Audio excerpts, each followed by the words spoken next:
नमस्कार। इस वीडियो में बात करेंगे प्राचीन भारतीय इतिहास के महत्व के बारे में। प्राचीन भारत के इतिहास का अध्ययन कई दृष्टियों से महत्वपूर्ण है। इससे हम जान सकते हैं कि मानव समुदाय ने हमारे देश में प्राचीन संस्कृतियों का विकास कब, कहाँ और कैसे किया।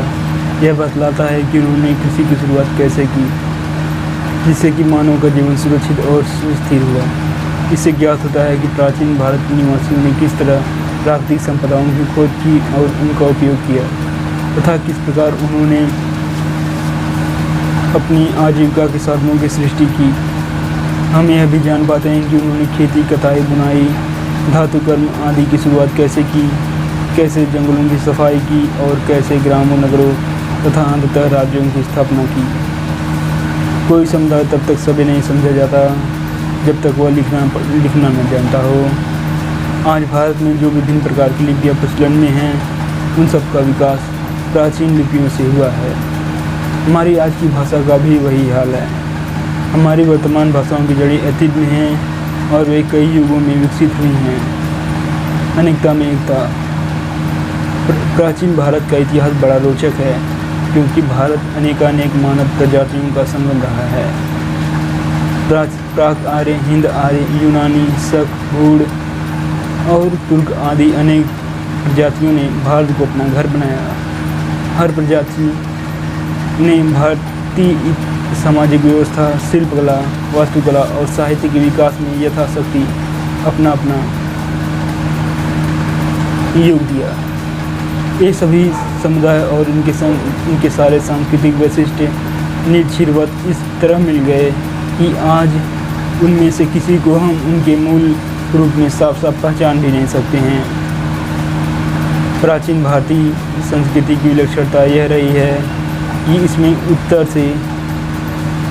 उत्तर और दक्षिण के तथा पूर्व और पश्चिम के सांस्कृतिक उपादान समेकित हो गए हैं। आर्य सांस्कृतिक उपादान उत्तर के वैदिक और सांस्कृतिक मूलक संस्कृति के अंग हैं, तो प्राक आर्य जाति उपादान दक्षिण की द्रविड़ और तमिल संस्कृति से आए हैं। लेकिन द्रविड़ और सांस्कृतिक भाषाओं के बहुत सारे शब्द उन वैदिक ग्रंथों में भी पाए जाते हैं, जिनका काल 1500 से 500 ईसा पूर्व के बीच बताया जाता है।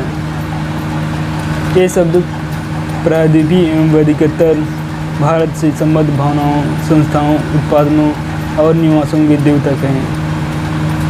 इसी प्रकार पाली और संस्कृत के बहुत शब्द जो गंगा के मैदानों में विकसित भावनाओं और संस्थाओं के द्योतक हैं, वे लगभग 300 से 600 ईसा पूर्व के संगम नाम से प्रसिद्ध प्राचीन तमिल ग्रंथों में मिलते हैं।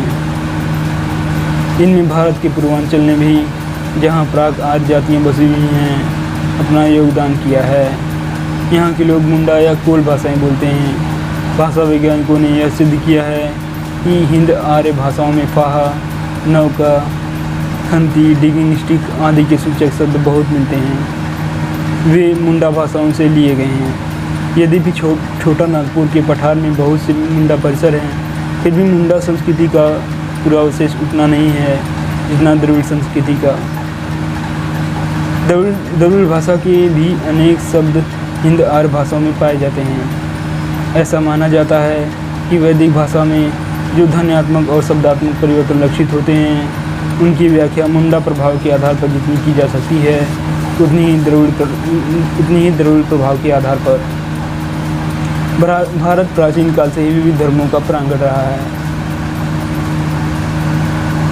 प्राचीन भारत में हिंदू, जैन और बौद्ध धर्मों का उदय हुआ, परंतु इन सभी धर्मों और संस्कृतियों का पारस्परिक सम्मिश्रण और प्रभाव प्रतिप्रभाव इस प्रकार हुआ कि लोग भले ही भिन्न भिन्न भाषाएं बोलते, भिन्न भिन्न धर्मों को मानते, भिन्न भिन्न सामाजिक रीति रिवाजों पर चलते हों, पर सारे देश में सभी की समान जीवन पद्धति है। हमारे देश में विविधता के बावजूद भीतर से एक गहरी एकता झलकती है। प्राचीन भारत के लोग एकता के लिए प्रयत्नशील रहे। उन्होंने इस विशाल उपमहाद्वीप को एक अखंड देश समझा। सारे देश को भरत नामक एक प्राचीन वंश के नाम पर भारतवंश अर्थात भरतों का देश नाम दिया गया और इसके निवासियों को भरत संतति कहा गया। हमारे प्राचीन कवियों, दार्शनिकों और शास्त्रकारों ने इस देश को अखंड इकाई के रूप में देखा। हिमालय से समुद्र तक फैली इस भूमि को उन्होंने सार्वभौम सकल देशव्यापी राजा के द्वारा शासित क्षेत्र के रूप में कल्पना की है। हिमालय से कन्याकुमारी तक, पूर्व में ब्रह्मपुत्र की घाटी से पश्चिम में सिंधु पार तक अपना राज फैलाने वाले राजाओं का व्यापक रूप से यशोगान किया है। ऐसे राजा चक्रवर्ती कहलाते थे। देश में इस प्रकार की राजनीतिक एकता कम से कम 2 बार प्राप्त हुई थी। ईसा पूर्व 3री सदी में अशोक ने अपना साम्राज्य सुदूर दक्षिणांचल को छोड़ सारे देश में फैलाया। फिर ईसा की 4वीं सदी में समुद्रगुप्त की विजय पताका गंगा की घाटी से तमिल क्षेत्र के तमिल देश की छोर तक पहुंची। 7वीं सदी में चालुक्य राजा पुलकेशी ने हर्षवर्धन को हराया, जो संपूर्ण उत्तर भारत का अधिपति माना जाता था।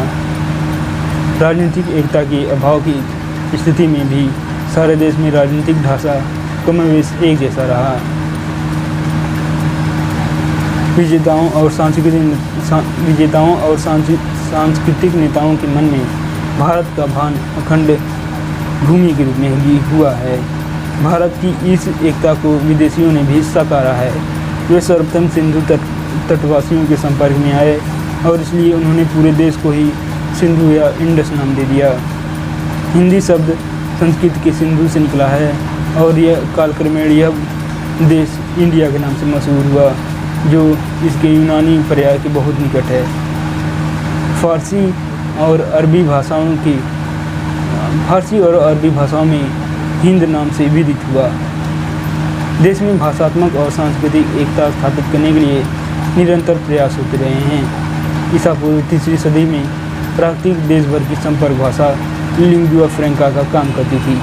सारे देश के प्रमुख भागों में अशोक के शिलालेख प्राकृतिक भाषा और ब्राह्मी लिपि में लिखे गए थे। बाद में वह स्थान संस्कृत ने ले लिया और देश के कोने कोने में राजभाषा के रूप में प्रचलित हुई। यह सिलसिला ईसा की 4वीं सदी में आकर गुप्त काल में और भी मजबूत हुआ। यद्यपि गुप्त काल के बाद देश अनेक छोटे छोटे राज्यों में बढ़ गया, फिर भी राज्य की दस्तावेज संस्कृत में ही लिखे जाते रहे। यह भी उल्लेखनीय है कि प्राचीन महाकाव्य रामायण और महाभारत तमिलों के प्रदेश में भी वैसे ही आलादा और भक्तिभाव से पढ़े जाते थे, जैसे काशी और तक्षशिला की पंडित मंडलियों में। इन दोनों महाकाव्यों की रचना मूलतः संस्कृत में हुई थी। बाद में इन्हें विभिन्न स्थानीय भाषाओं में भी प्रस्तुत किया गया। परंतु भारत के सांस्कृतिक मूल्य और चिंतन चाहे जिस किसी भी रूप में प्रस्तुत किए जाएं, उनका सार तत्व सारे देश में एक सा रहा है। भारतीय इतिहास की यह विशेषता है कि यहाँ एक विचित्र प्रकार की सामाजिक व्यवस्था उदित हुई है। उत्तर भारत में वर्ण व्यवस्था या जाति व्यवस्था का जन्म हुआ, जो सारे देश में व्याप्त हो गई। प्राचीन काल में जो लोग भारत से आए, वे भी किसी न किसी वर्ण या जाति में मिल गए। वर्ण व्यवस्था ने ईसाइयों और मुसलमानों को भी प्रभावित किया। धर्म परिवर्तन करने वाले लोग किसी न किसी जाति के थे और वे हिंदू धर्म को छोड़ नए धर्म में दीक्षित हो जाने पर भी पूर्व की अपनी जाति के कुछ रीति रिवाजों पर पूर्ववत चलते रहे। वर्तमान में अतीत की प्रासंगिकता। आधुनिक काल में हम जिन समस्याओं का सामना कर रहे हैं, उनके संदर्भ में भारत के अतीत का अध्ययन विशेष सार्थक सिद्ध होता है। कुछ लोग प्राचीन संस्कृति और सभ्यता को फिर से लौटाने के लिए आवाज़ उठा रहे हैं और भारत के उज्जवल अतीत के गुणगान में भावविभोर हो जाते हैं। उन्हें कला कौशल की प्राचीन वस्तुओं के संरक्षण की उतनी चिंता नहीं है। वास्तव में वे समाज और संस्कृति का पुराना प्रतिमान स्थापित करना चाहते हैं। ऐसी स्थिति में अतीत को ठीक से समझना निहायत जरूरी है। बेशक भारत के लोगों ने जीवन के विभिन्न क्षेत्रों में प्रगति की, पर केवल अतीत की प्रगति के बल पर ही हम आज के ज्ञान विज्ञान की उपलब्धियों का मुकाबला नहीं कर सकते हैं। इसमें संदेह नहीं कि प्राचीन भारतीय समाज अन्यायग्रस्त था। वर्णों पर निचले, विशेषतः शूद्रों पर और चांडालों पर जिस तरह से आपत्तिताएं थोप दी गई थी, वह आज के विचार में बड़ा ही खेदजनक है। अगर पुरानी जीवन पद्धति में परिवर्तन न लाया जाए तो स्वभावतः ये सारी विषमताएँ सर उठाकर बोलेंगे ही। भारत में सभ्यता के विकास की धारा इन सामाजिक भेदभावों की वृद्धि के साथ साथ बही है। प्रकृति मूलक और मानव मूलक कठिनाइयों पर विजय पाने में हमारे पूर्वजों को जो सफलता मिली है, उससे हमें भविष्य के लिए प्रेरणा मिलती है। पर अतीत को पुनः लौटाने का अर्थ होगा उन सामाजिक विषमताओं को कायम रखना जिनके कारण हमारा देश चिरकाल से दुर्दशाग्रस्त रहा है। इसलिए सही ढंग से अतीत का मर्म समझना आवश्यक है। प्राचीन, मध्य और उत्तर काल की बहुत सी रूढ़ियाँ वर्तमान काल में भी हमारा पीछा करती आई हैं। पुराने लोकाचार, मान्यताएं, सामाजिक रीति रिवाज और धार्मिक कर्मकांड विधियाँ लोगों के मन में इतनी गहराई तक पहुँची हुई हैं कि इनसे छुटकारा पाना आसान नहीं है। दुर्भाग्यवश ये पुरानी दुराग्रह व्यक्ति और राष्ट्र दोनों के विकास में भीतर से अवरोध उत्पन्न करते हैं। इस तरह की बातों को उपनिवेशी परिस्थितियों में जानबूझकर बढ़ावा दिया जाता रहा। जब तक समाज से अतीत के ऐसे दुराग्रहों को दूर कर नहीं देंगे, तब तक भारत तीव्र गति से आगे नहीं बढ़ सकेगा।